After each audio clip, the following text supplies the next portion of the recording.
The woman noticed something strange on her way to work. Her son, who had been dead for 10 years, appeared on the roadside. The woman was shocked in disbelief. How could there be someone who looked so alike in this world? To take a closer look, she honked the horn on purpose to get his attention. But the moment the curly-haired boy looked over, the woman froze on the spot. His expression was exactly like her son. Daisy quickly pulled over, then hurried onto the school bus the curly-haired boy was riding. She found a corner seat and began secretly watching the boy. She never expected even the scars were identical to her son's. All of this was beyond belief. Soon Daisy got off the bus and followed the boy to school, and with a mother's instinct, she knew this boy was her son. Thinking this, she rushed to her ex-husband's house, ignoring her sister's attempt to stop her. She directly told her ex-husband about seeing the curly-haired boy. Although Daisy was not completely sure, she still firmly believed this was her son. Facing her ex-husband's skeptical look, Daisy added that even the scar was the same. Even though she spoke with certainty, her ex-husband still would not listen. He said although the son's body was never found. At this point Daisy had to face the truth.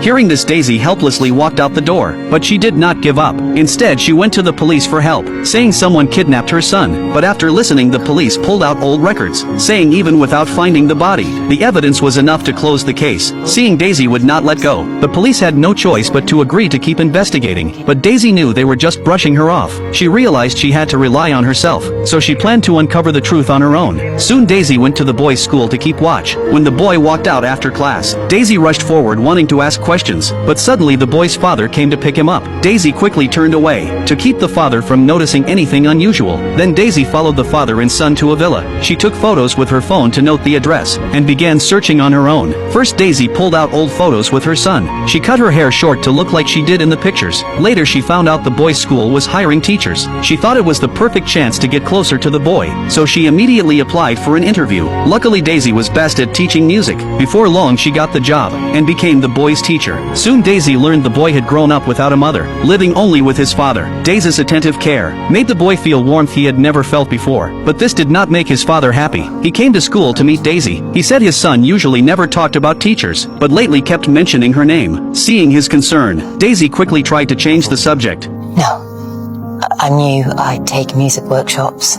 Daisy said the boy should focus on developing his musical gift, but his father felt it was a waste of study time, so he rejected Daisy's suggestion. But Daisy would not give up so easily. That night she went straight to the boy's house. Before the father could object, Daisy walked inside. The man suddenly felt uneasy. He looked around to make sure no one was nearby. By then Daisy had entered the boy's bedroom. She saw her son playing piano with focus, so the father did not press further. But Daisy noticed something. There were no childhood photos of the boy, and even the boy did not know why. He guessed it might be because his dad's job kept moving them, and the photos got lost. But Daisy thought differently. She believed it was not that simple. Then Daisy walked into the bathroom. Maybe she could find something new there. But when she picked up the boy's toothbrush, she hesitated. She had planned to use it for a DNA test, but worried it would ruin the peace they had now. While she wavered, the man came in. He handed Daisy cash, saying the lesson was over, and told her never to come uninvited again. Daisy said nothing. She picked up her things and left the house. The next day at school, Daisy met the boy. She wanted him to talk to his dad, but the boy said he would never come back to school, because his dad was moving again.